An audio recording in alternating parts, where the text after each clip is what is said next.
ঠান্ডা মাথায় আজকে রাতের বেলা চিন্তা করবা আল্লাহ পাক তোমাকে কি জন্য দুনিয়ায় পাঠিয়েছেন। একটু চিন্তা করবা, 1 মিনিট একটু চিন্তা করবা যে তুমি পৃথিবীতে নাই, তুমি পৃথিবীতে নাই, তুমি মারা গেছো। চিন্তা করবা তুমি মারা গেছো। এরপর চিন্তা করবা তুমি যে মারা গেছো পৃথিবীর কারো কোনো সমস্যা হচ্ছে কিনা। তুমি যে মারা গেছো পৃথিবী কি থেমে আছে?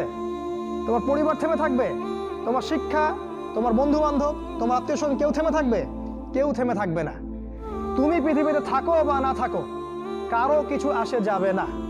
আল্লাহ পাক তোমাকে যে পৃথিবীতে রেখেছেন একটা সুযোগ খালি দিয়েছেন যাতে তুমি আল্লাহর দ্বীনের জন্য কিছু করতে পারো। এটাই আল্লাহ তোমার কাছে চান, আর কিচ্ছু চান না। আর কিচ্ছু আল্লাহ তোমার কাছে চান না।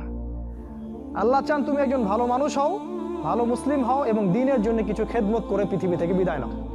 এই দিন তুমি ছাড়াও বিজয়ী হবে ইনশাআল্লাহ। তুমি থাকো বা না থাকো এই দিন কিন্তু বিজয়ী হবেই।